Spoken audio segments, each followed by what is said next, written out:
안식일에 있었던 두 가지의 사건에 대해서 여러분과 함께 하나님의 말씀을 나누려고 합니다. 하나님께서 여러분들에게 그리고 저에게 은혜 주시기를 원합니다. 예수님과 바리새인의 서기관은 전혀 다른 관점을 가지고 있었습니다. 예수님은 하나님의 거룩한 법을 강조하신 반면 바리새인의 서기관들은 장로들의 유전을 강조하고 예수님은 내적인 심령의 상태를 강조하신 반면에 바리새인의 서기관들은 외적인 행위 그것을 강조하기 때문이었습니다. 그러기에 중풍병자를 고쳤을 때 예수께서 하신 말씀이 네 죄 사함을 받았느니라 라고 말을 하니까 하나님 외에 누가 죄를 사할 수 있느냐? 이 사람 신성모독이다. 그렇게 이야기를 합니다. 세리 마태를 예수님께서 불쌍히 여기셔서 나를 따르라 라고 하니까 마태가 자기 모든 것을 버려두고 예수님을 따랐습니다. 그리고 너무 고마워서 예수님을 자기 집에 식사에 초대했습니다. 그랬더니 아니 저 사람 랍비라고 하면서 어떻게 죄인들과 함께 식사를 할 수 있느냐? 예수님께서 말씀합니다. 나는 죄인들을 위해서 왔다. 환자들이 의사가 필요한 게 아니냐? 마찬가지이다. 너네처럼 어렵다고 생각하는 사람들, 그들은 내가 필요가 없을 것이다. 그렇게 말을 했습니다. 세 번째는 왜 니네 스승은 금식을 하지 않느냐? 그렇게 그들이 시비를 걸었습니다. 그때 예수님께서는 자신을 신랑으로 비유해서 신랑이 잔칫날에 있을 잔칫날에 누가 기뻐하지 금식하냐? 그렇게 예수님께서 말씀을 하셨습니다. 오늘 이제 안식일의 문제입니다. 두 안식일에 대한 그러한 교훈을 예수님께서 하시는데 이 두 사건이 다른 사건 같은데 아주 교묘하게 이렇게 맞물려 있습니다. 23절부터 28절까지 함께 읽어보겠습니다. 안식일에 예수께서 밀밭 사이로 지나가실새 그의 제자들이 길을 열며 이삭을 자르니 바리새인들이 예수께 말하되 보시오 저들이 어찌하여 안식일에 하지 못할 일을 하나이까? 예수께서 이르시되 다윗이 자기와 및 함께한 자들이 먹을 것이 없어 시장할 때 한 일을 잃지 못하였느냐?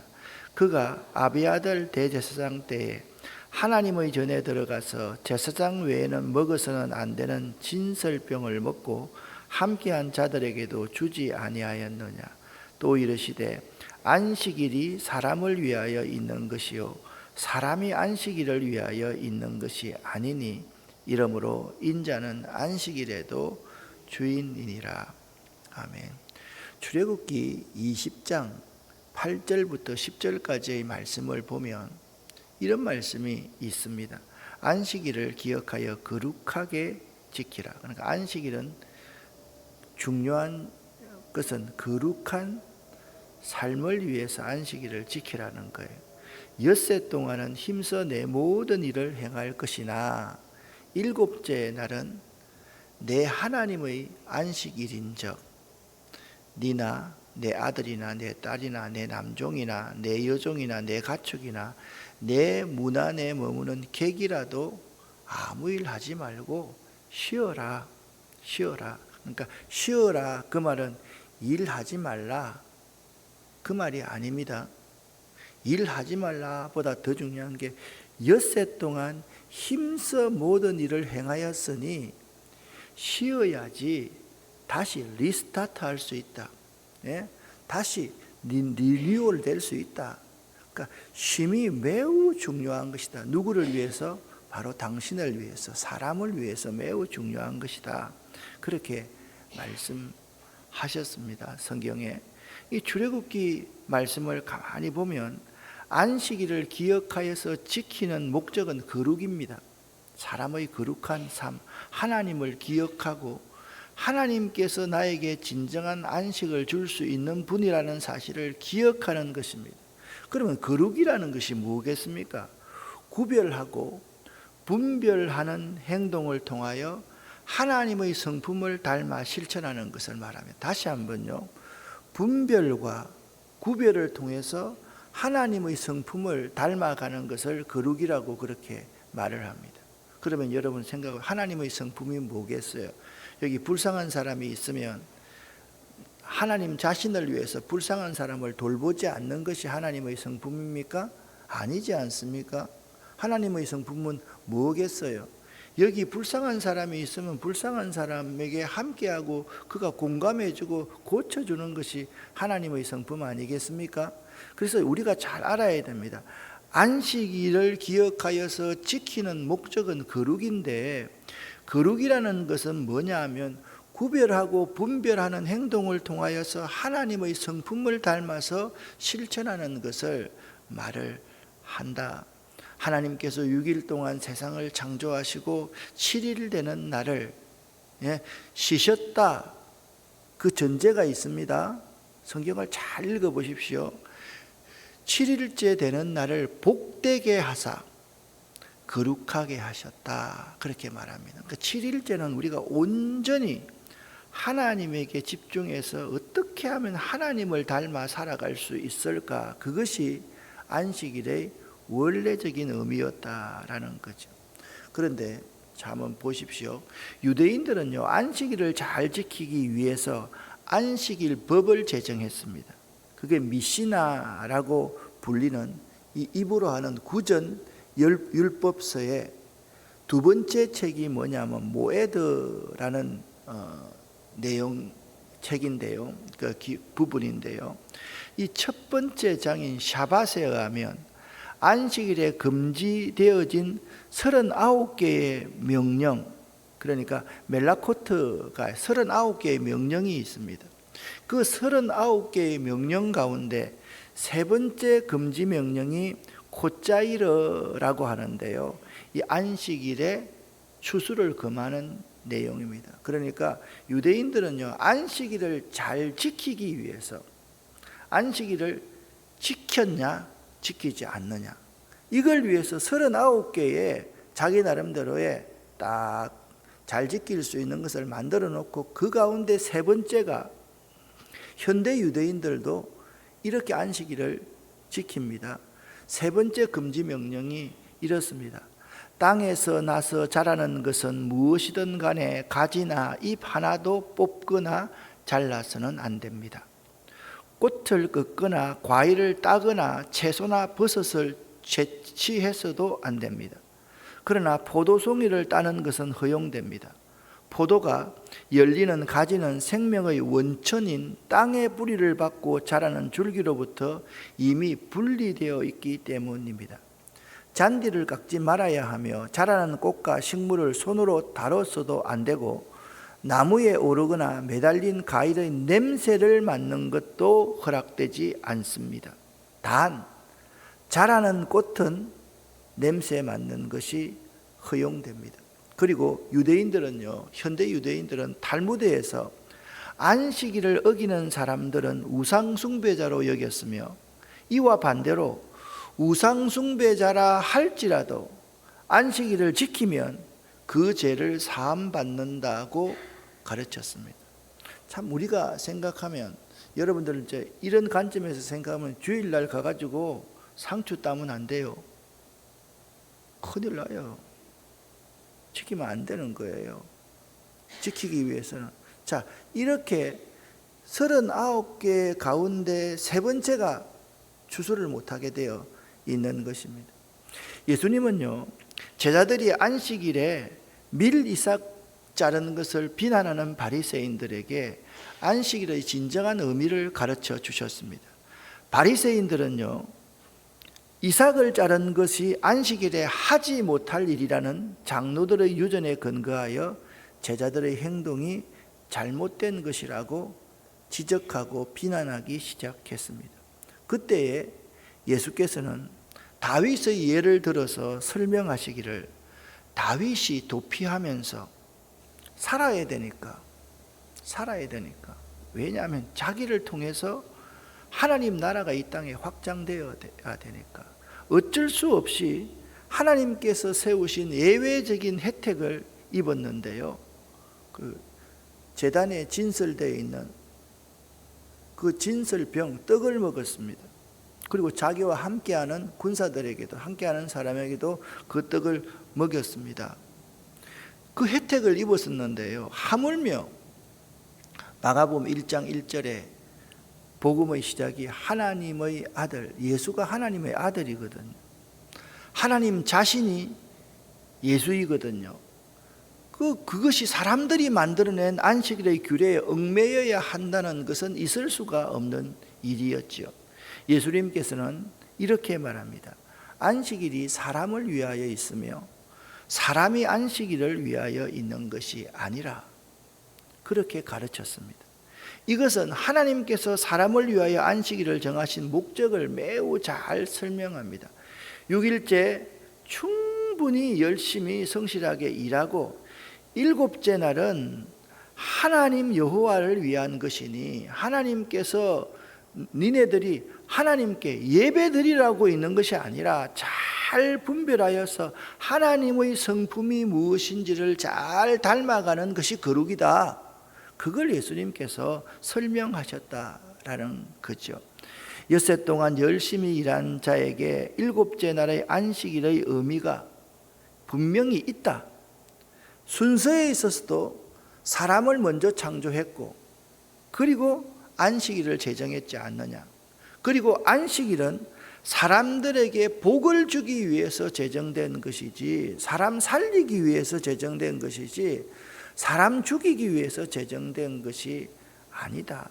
마지막으로 예수님은 이러므로 인자는 안식일의 주인이니라. 예수님 자신이 안식일의 주인이다라고 결론을 내립니다. 하나님이 안식일의 주인이었듯이 하나님인 자기 자신이 안식일의 주인이다 결론 내렸습니다. 왜냐하면 하나님께서 안식일의 규례를 정하신 분인데, 예수님은 아버지와 하나이시고 아버지께서 기뻐하시는 자이시고 아버지의 모든 권세를 받으신 분이시기 때문입니다. 다시 말해서 예수님은 성전보다 크신 분이고 요나보다도 솔로몬보다도 모세보다도 더 크신 분이며 안식일보다도 더 크신 분이시기 때문입니다. 그러므로 이 마가복음의 저자는 마가복음 2장 마지막 부분에서 2장 28절 말씀을 통하여서 온 인류의 주인이신 예수께서 안식일의 주인이라는 사실을 증거하고 있는 것입니다. 이것이 내포하는 의미가 매우 큽니다. 죄 사하는 권세를 가지신 예수님께로서라만이 안식을 줄 수가 있는데, 진정한 안식을 줄 수 있는 분은 예수님이신데, 예수님을 통하여서 여러분의 사람들의 회복을 주실 것이라는 사실을 이 사건을 통해서 말씀하고 있다라는 거죠. 그러니까 이 안식일의 주인은 예수님이다라고 하는 것은 예수 안에 있을 때만 진정한 안식이 있다. 우리가 하나님 앞에 예배드리고 하나님의 그 마음을 닮아갈 때야지 진정한 안식이 있다. 그걸 설명하시는 것이죠. 근데 유대인의 관점에서 생각하면, 바리새인의 관점에서 생각하면 이게 도무지 이해가 안 되는 일이에요. 이들은 뭘 하지 말아야 된다, 하지 말아야 된다, 이건 하지 말아야 된다. 그런데 예외적으로 이건 허락된다. 자, 꽃에 있는 향기 맡는 거는 허락된다. 왜냐하면 숨 쉬어야 되니까. 그런데 그거 꺾어서도 안 되고 그거 좀 맛을 봐서도 안 된다. 그렇게 그들은 주장하고 있었던 것입니다. 예수님께서 이런 설명을, 그 의미를 설명을 했을 때 그들이 그 의미를 받아들일 리가 없습니다. 똑같은 일이 3장 1절부터 6절에서 일어납니다. 1절부터 6절까지 말씀을 같이 읽어보겠습니다. 예수께서 다시 회당에 들어가시니 한쪽 손 마른 사람이 거기 있는지라. 사람들이 예수를 고발하려 하여 안식일에 그 사람을 고치는가 주시하고 있거늘 예수께서 손 마른 사람에게 이르시되 한가운데 일어서라 하시고 그들에게 이르시되 안식일에 선을 행하는 것과 악을 행하는 것, 생명을 구하는 것과 죽이는 것 어느 것이 옳으냐 하시니 그들이 잠잠하거늘 그들의 마음이 완악함을 탄식하사 노하심으로 그들을 둘러보시고 그 사람에게 이르시되 내 손을 내밀라 하시니 내밀매 그 손이 회복되었더라. 바리새인들이 나가서 곧 헤롯 당과 함께 어떻게 하여 예수를 죽일까 의논하느라. 아멘. 예수께서 다시 회당에 들어가신다. 회당이라는 것은 무엇입니까? 하나님이 계시고 하나님의 말씀이 선포되고 하나님의 말씀을 가르치는 곳이 회당 아니었습니까? 그들이 믿고 있는 모세오경과 율법의 내용 그 자체가 있는 것이 회당이었습니다. 그런데 여기 2절 보면 기가 막힌 일을 그들이 꾸미고 있습니다. 아마도 마가는 구체적으로 설명하지 않았지만 손 마른 사람을 일부러 꼬투리를 잡기 위해서 거기다 놓아두었는지도 모르겠습니다. 예수께서 안식일에 그 사람을 고쳐주시는가 예의주시하고 딱 보고 있었습니다. 이걸 예수님께서 모르겠습니까? 예수님께서 그 손 마른 사람에게 말합니다. 자, 여기 한가운데로 좀 나오시오. 앉아 서서 가면 계셔보세요. 여러분에게 제가 묻습니다. 안식일에 선을 행하는 것과 악을 행하는 것, 생명을 구하는 것과 죽이는 것 어느 것이 옳다고 여러분 생각하십니까? 그들이 말을 못했습니다. 예수님께서 그들의 마음속에 있는 그 완악함을 탄식하셨습니다. 분노가 치밀어 오르는, 거룩한 분노가 치밀어 오르는 거예요. 그들을 다 둘러보시면서 그 사람에게 말합니다. 네 손을 내게 내밀어라. 그 사람이 그 손 마른 손을 내밀매 그 손이 회복되었습니다. 그런데 바리새인들과 헤롯 당과는요 서로 상극인 사람이거든요. 그리고 우리로 말하면 어떻게 하면 우리나라의 독립운동을 하고 민족주의자들과 일본 놈들 앞잡이들과 서로 손을 잡는 것과 똑같은 것이 헤롯 당이 그런 사람이거든요. 어떻게 예수를 죽일까? 안식일 논쟁의 결론이 이제부터는 핍박이 아니라 비난이 아니라 예수를 죽일까 의논합니다. 그러니까 보세요. 안식일 논쟁 때문에 사람 살리지 않고 사람 죽이려고 하고 있습니다. 이 사건은요 2장 23절부터 28절에서 인자는 안식일에도 주인이니라 라고 선언하신 안식일 논쟁의 진행형입니다. 여기에 논쟁의 장소가 밀밭에서 회당으로 바뀌옵니다. 그러니까 다시 회당에 들어가셨다 그렇게 말씀합니다. 그날 역시 안식일입니다. 그런데 그 안식일에 손 마른 사람 한 사람이 회당에 있었습니다. 여러분 그 손 말았다라고 하니까 이 손이 모든 것의 중심인데 손을 쓰지 못한다라는 것은요 굉장히 불행한 일이고 그들 사회에서 그 주류에 결코 끼일 수 없는 그러한 사람이었습니다. 바리새인들은요 예수를 송사하기 위해서 예수가 과연 지금까지 그 자신이 하는 말로 보면 그 사람을 안식일에도 고칠 게 아니냐 그 생각을 하고 예수를 주시하고 있었습니다. 예수께서는 이미 그들의 마음을 알고 계셨지요. 바리새인들은요 자신이 만들어 놓은 자신의 시각으로서 예수의 사랑의 회기를 바라보며 덫을 치고 예수를 지금 바라보고 있는 거예요. 물기만 해봐라. 덥석 물기만 하면 너는 죽었어. 이렇게 지금 예수를 바라보고 있는 거죠. 그들에게는 손 마른 사람의 아픔과 고통에는 아무런 관심이 없었습니다. 그들은요 예수를 송사할 구실만을 찾고 있었기에 인간의 본질적인 문제를 결코 볼 수 없었습니다. 이 사람이 얼마나 힘들까? 이 사람이 얼마나 아플까? 이 사람의 가족이 어떨까? 이 사람이 우리 이 예배 공동체, 말씀 공동체 안에 들어오지 못하는 것, 그게 얼마나 고통스러운 일일까? 그런 인간의 본질적인 문제에 대해서는 전혀 관심이 없는 사람이에요.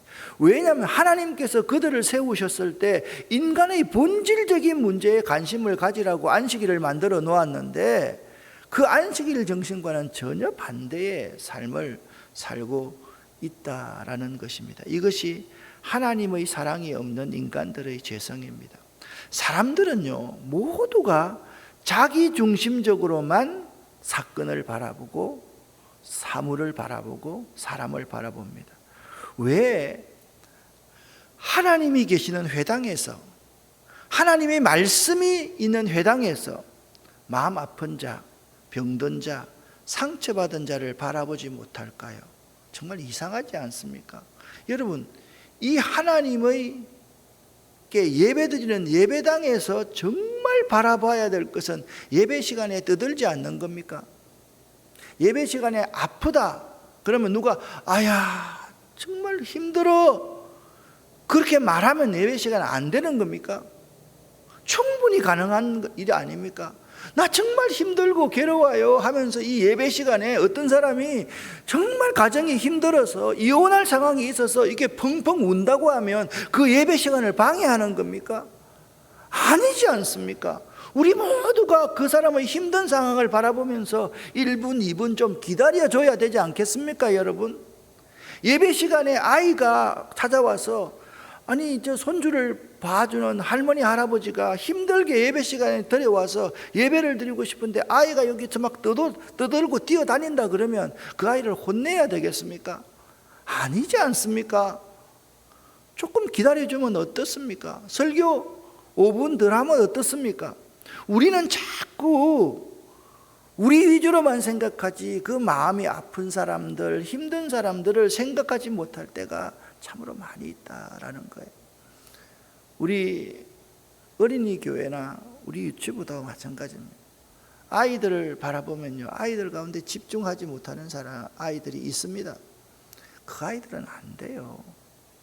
그 아이들은 누군가가 도와줘야 돼요. 함께 앉아 있어야 되고 손잡고 있어야 되고요. 1분도 집중을 못해요.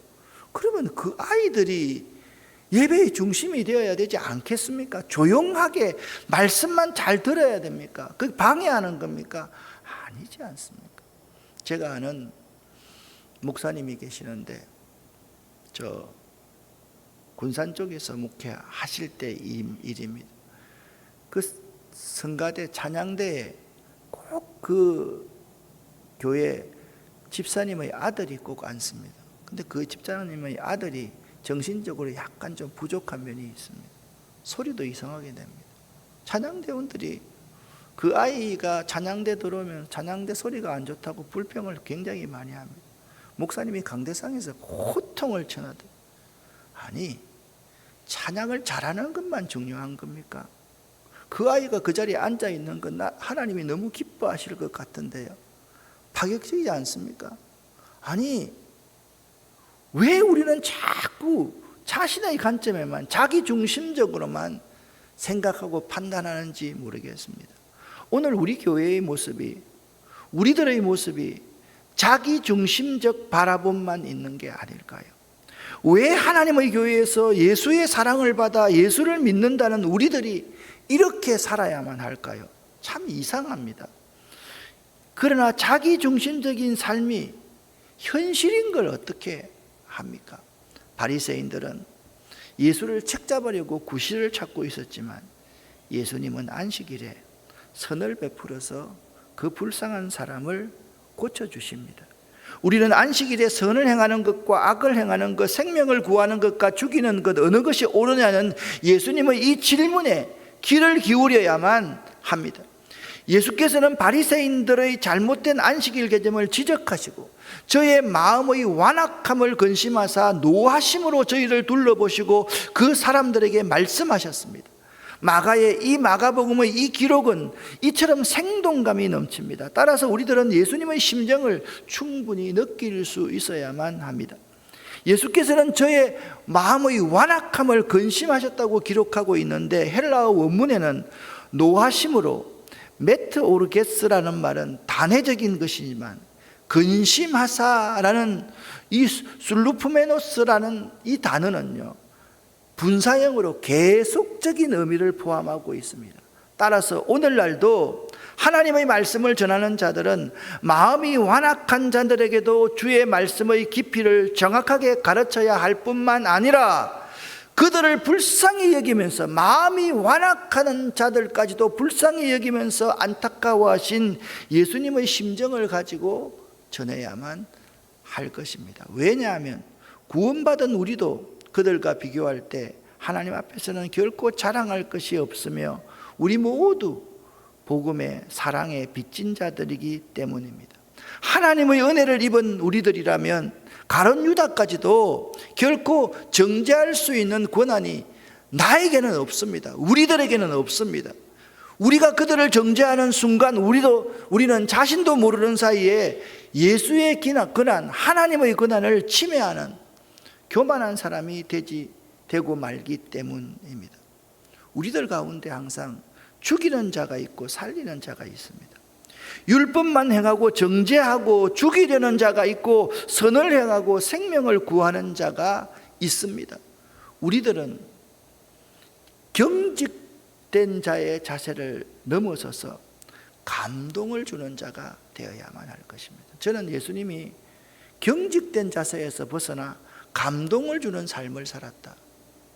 손마른 사람에게 이렇게 말합니다. 우리 모두가 손마른 사람 아닙니까? 교회 나올 때마다 아픔이 있고, 여기 아픔이 없는 사람 어디 있습니까? 가정 대소사를 보면요, 그거 없는 사람 아무도 없습니다. 예수님께서 그런 우리들에게 이 시간 네 손을 내게 내밀라 그렇게 말합니다. 우리에게 부끄러워하지 말고 한가운데 서서 네 손을 내게 내밀라, 예수님께서 그렇게 말씀하신다는 거예요. 네 손을 내게 내밀어라. 여러분, 이때 나는 못합니다. 나는 창피합니다. 나는 이 공적인 사람들 앞에서 손을 내밀 수가 없습니다. 감출 수밖에 없습니다. 그것은 믿음이 아닙니다, 여러분. 이 네 손을 내밀어라, 한가운데 서서 네 손을 내게 내밀으라라고 말씀하실 때 그 주님의 말씀에 순종하는 것이 믿음이라고 해요. 나는 여러분에게 이런 믿음이 있기를 예수 이름으로 간절히 축원합니다. 오늘도 말씀합니다. 네 손을 내게 내밀어라. 그렇게 말씀하신 이 한마디만 기억하면서 살아갈 수 있기를 예수 이름으로 간절히 축원합니다. 기도하겠습니다. 하나님 아버지, 한가운데 서서, 여기 한가운데 서서 내게 네 손을 내밀어라 말씀하시는 그 주님의 명령에 순종하는 저희가 되기를 원합니다. 안식일에 선을 행하는 것과 악을 행하는 것, 살리는 영이 있는 것과 죽이는 영으로 살아가는 것, 어느 것이 옳으냐 말씀하시는 그 우리 주님의 말씀에 우리가 귀를 기울일 수 있도록 도와주시옵소서. 하나님, 우리가 거룩한 삶을 살기를 원하시는데 이 순간순간 분별하고 구별하여서 하나님의 성품을, 하나님께서 행하신 그 일을 닮아가는 저희가 되기를 원합니다. 저희들 거룩한 자로서 삶을 살아가기를 원합니다. 도와주시옵소서. 예수 그리스도 이름으로 축복하옵고 간절히 기도 올립니다.